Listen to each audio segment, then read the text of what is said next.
Good morning Odisha due news channel को आपको स्वागत जनाऊँ। चलतु आज देश विदेशर गुरुत्वपूर्ण खबर पर नजर पकाइबा।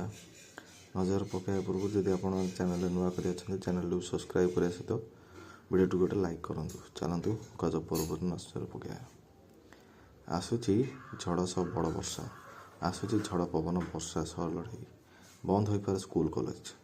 बर्तमान उत्तर भारत में गरम जारी रही। गरम त्राही पाइबा आसूची एक बड़ वर्षा। झड़ पवन सह वर्षा है बोली भारतीय पाणीपाग विभाग सूत्र प्रकाश पाई।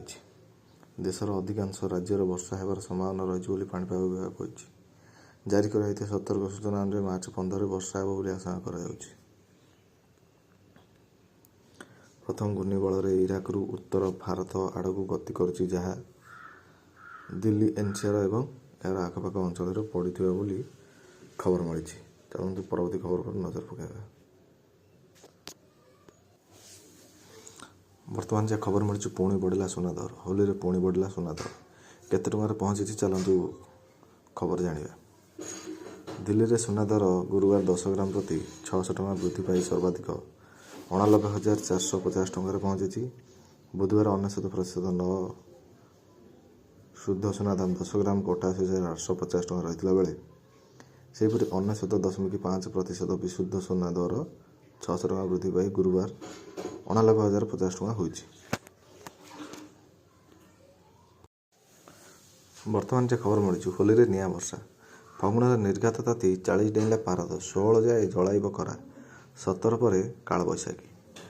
यदि आपण मैंने चैनल नुआ अच्छा चैनल को सब्सक्राइब करूँ। आरंभ होगा ताती माड़। चलित वर्ष प्रथम थर तापमात्रा 40 डिग्री सेल्सियस टेला। ताती आहरी बढ़। आसंता 4 दिन निर्घात जलाइब। होली रे पश्चिम ओडिशा 42 डिग्री तावरे सिझ। भुवनेश्वर समेत उपकूल ओडिशा 39-40 डिग्री छुईपारे बोली खबर मिली। अस्वाभाविक भाव बढ़ी गरम।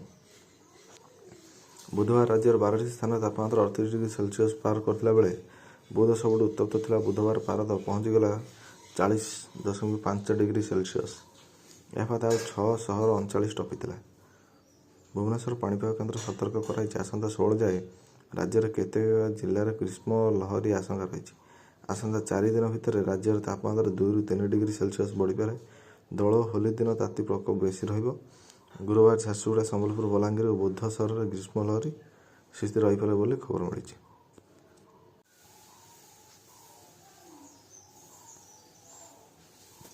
बर्तमान बड़ खबर एथर +2 पर बीडी। एथर +2 पर करें बीडी। उच्च शिक्षा मंत्री घोषणा। एणिक द्वितीय 2 पर बीडी करें बोली कहुच्छी। एने 8टी शिक्षक शिक्षण अनुष्ठान सह निर्दिष्ट महाविद्यालय MOU स्वाक्षरित होती। एपरी सूचना देते उच्च शिक्षा मंत्री स्वराज सूर्यवंशी। राज्य 16टी शिक्षक शिक्षण अनुष्ठान मध्य 28टी अनुष्ठान सहित निकटस्थ महाविद्यालय चुक्तिपत्र स्वाक्षरित होती, जो ग्राजुएसन नुहे बरं एणिक युक्त 2 पर बीडी पाठपढ़ा। एथिपाई आसिबो 4 वर्षर नुआ ITEP कोर्स। ITEP ना नुआ कोर्स रहिबो। जातीय शिक्षानीति लागू होगा पर अनेक सृजनशील कार्यक्रम उच्च शिक्षा पक्षर नि ITEP से अन्यतम छात्र छात्री सुविधा 5 वर्ष बदल 4 वर्ष शिक्षक शिक्षण कोर्स शेष करने एभली निष्पत्ति नहीं खबर मिली। होली रे प्रबल अति प्रबल वर्षा। ताती एमती बढ़लानी जे घर बाहर मुस्किल हो पड़ी। तेज यार भर आसी एक बड़ खबर।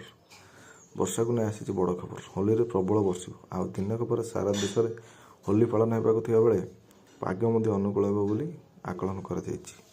विशेषकर दिल्ली NCR पाग द्रुत गति परिवर्तन होगी।